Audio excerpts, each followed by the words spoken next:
Bonjour à toutes et à tous.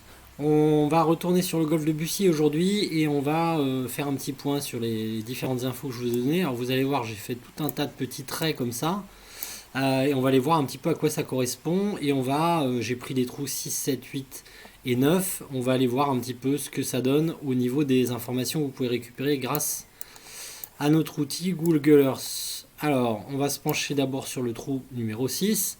Ici, j'ai pris les références du Bacti, des différentes distances des obstacles qu'on doit repérer. Donc là, en rouge, vous allez avoir la fin du bunker de gauche. En jaune, ici, l'entrée du bunker de droite. Ensuite, l'entrée du second bunker de droite sur ce trait bleu. On a une ligne qui va être intéressante à prendre, bord gauche du bunker de gauche, sur le minimum à carrier ici à franchir pour pouvoir atteindre le fairway. Et ici, cette ligne verte, milieu du bunker, le fond du fairway là-bas. Alors, pour retrouver ces distances, on va simplement aller cliquer droit sur la souris, aller chercher l'information, mesure, et ici on va voir, alors hop, c'est en miles, on le met en mètres, 248 mètres, donc pour cette fin de fairway ici, dans l'axe du milieu du bunker de gauche.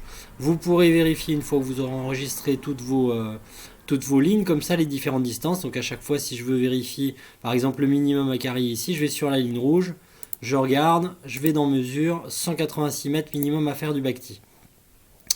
Ensuite, on va, donc pareil, on peut repérer la boussole pour ce premier coup, hein, voir qu'elle est à peu près à moitié-moitié face de la gauche, hein, si c'était un vent du nord. On va aller sur ce second coup, ici, j'ai renoté donc au niveau du green les différentes informations qui vont être intéressantes pour récupérer par exemple l'entrée du milieu du green gauche ici. Même chose, je vais aller regarder dans les propriétés, la mesure, je vois qu'il y a 14 mètres. Alors ici, exemple concret, on peut marquer peut-être 15 mètres pour être sûr de pouvoir franchir cette partie de bunker ici. J'ai ici la profondeur du green, même chose, on va chercher la profondeur de 30 mètres. Ensuite, ce côté droit est intéressant parce qu'on voit qu'il y a cette petite partie qui est un peu avancée. Donc ici, on va aller vérifier, on voit qu'il y a 5 mètres, presque 6 mètres sur ce milieu du green droit du trou numéro 6. Et la profondeur aussi est différente sur la partie droite puisqu'elle fait 21 mètres contre les 30 qu'on avait trouvé ici sur la profondeur du green. Voilà les différentes informations qu'on peut trouver. Alors, j'ai été m'amuser à faire ces différents trous. Là, on passe au trou numéro 7, par exemple. Ici, j'ai renoté, chose que j'ai pas fait au trou d'avant, les différentes distances que l'on peut avoir des différents départs. Donc là, si je prends le départ le plus avancé de ce trou-là, la ligne bleue, je vais voir que j'ai 48 mètres de moins que le Bacti. J'ai ici la distance qui me sépare de l'entrée du green, 129 mètres. Et ensuite, au niveau du green, les différentes informations qui vont m'intéresser. Donc notamment ce bunker de droite, à quelle profondeur il est. Donc ma petite ligne verte, je vais aller vérifier. 12 mètres, 13 mètres. La profondeur du green ici, qui est de 26 mètres, 27 mètres. La profondeur du milieu gauche du green, donc qui va être importante parce qu'ici on a de l'eau qui est un tout petit peu plus courte. Donc on va remarquer que des 26 on est passé à 22, 23. Et enfin l'entrée de green du milieu gauche ici qui est importante aussi puisqu'elle va nous donner des informations sur ce drapeau qui sera à gauche, donc 9, 10 mètres à peu près de plus à franchir que l'entrée du green. Donc attention encore une fois, quand on vous donne des positions de drapeau, c'est toujours exprimé à l'entrée du green, donc ici. Ici on vous donne un drapeau par exemple qui est à, je vais dire 18 mètres avec 5-6 de la partie gauche. Ça sous-entend que vous avez une marge par rapport à notre petit trait jaune ici. Pour 18 de 10 mètres, j'ai que 8 mètres de marge. Donc il faudra que je rajoute mes 10 mètres pour avoir mon minimum à franchir ici par rapport à l'entrée du green. Voilà les différentes informations. Alors après, vous pourrez reporter un petit peu toutes les informations que vous souhaitez, hein. Bien entendu. Ici, on va passer au trou numéro 8 qui est un par 5. Donc là, même chose. Du Bacti, j'ai été renoter les différentes distances qui peuvent être intéressantes. Donc au cas où j'ai pas la distance forcément pour franchir cette ligne bleue qui va passer le bunker qui est à 240 mètres, peut-être ça peut être intéressant de jouer cette jaune avant ces deux bunkers. Donc auquel cas la ligne jaune m'indique qu'il y a 222 mètres maximum à faire pour atteindre ce bunker.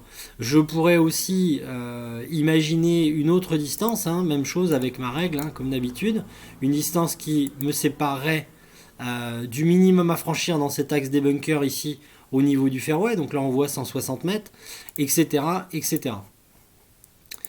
Ensuite, autre information, donc là sur ce par 5 que j'ai noté, ce sont les distances que je vais avoir à parcourir. Alors dans le cas d'un lay-up, donc d'un jeu où j'aurais joué court des bunkers, je vais prendre cette ligne verte ici pour mon lay-up, pour m'assurer de ne pas faire ce maximum qui va être de 214 mètres pour atteindre ce bunker. Donc faire un coup qui sera au maximum au niveau de ce bunker. Alors sachant qu'après, je peux reprendre par exemple une distance comme l'entrée du bunker jusqu'à l'entrée du green, qui va être de 35 mètres. Est-ce que ça va être intéressant de me mettre au ras du bunker et de me laisser un coup de 35-40 mètres? On avait vu la dernière fois, hein, par rapport au golf national et sur les par 5, que c'était pas très intéressant de se mettre si près que ça des greens. Donc peut-être se laisser une petite marge pour avoir un bon coup de sandwich, un 3/4 ou un plein coup à jouer, ce qui sera un peu plus intéressant.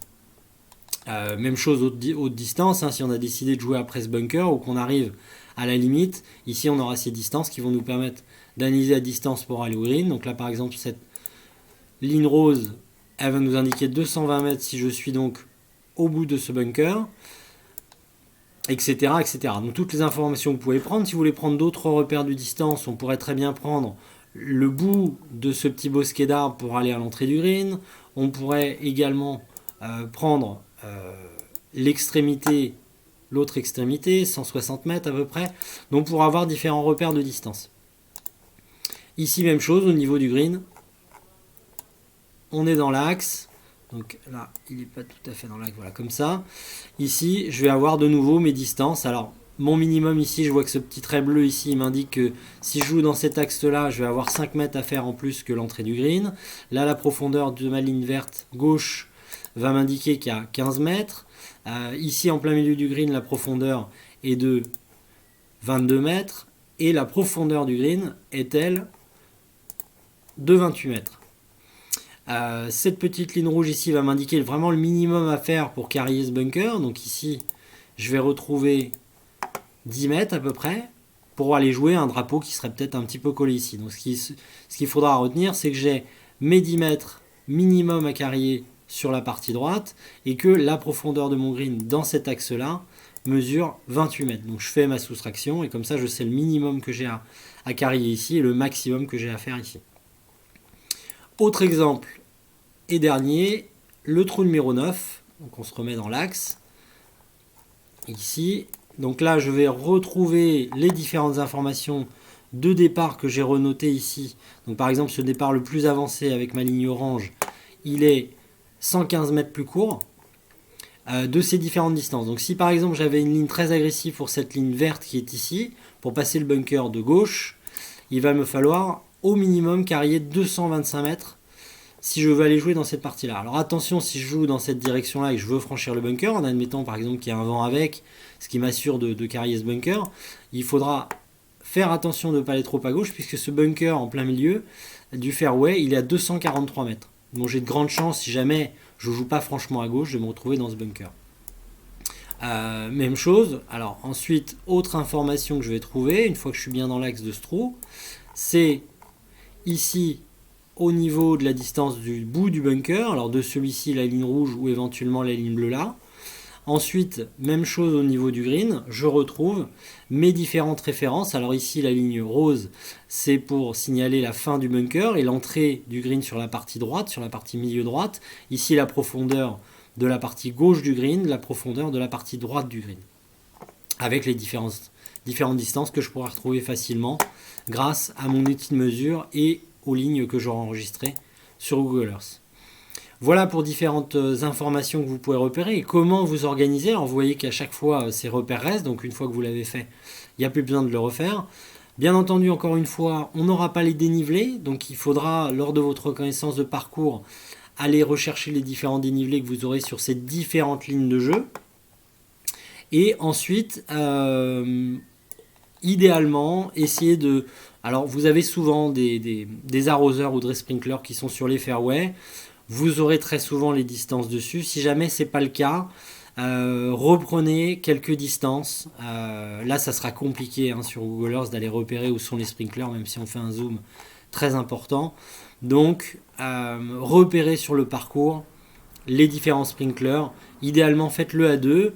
Un joueur qui se met à l'entrée du green, un autre qui se met au niveau du sprinkler. Vous prenez la distance avec le télémètre et vous renotez à chaque fois les informations que vous ajouterez sur votre carnet par la suite. Voilà comment faire pour établir déjà pas mal d'informations sans avoir besoin de se déplacer. Donc je vous invite encore une fois à aller valider votre parcours. Et pourquoi pas aller valider un parcours sur lequel vous avez prévu une compétition pour cette année Covid-19. On va espérer pouvoir jouer en septembre. Donc peut-être une compétition qui sera prévue en septembre. Voilà, à bientôt pour la prochaine vidéo qui sera bien plus axée sur la construction du carnet. À bientôt, au revoir.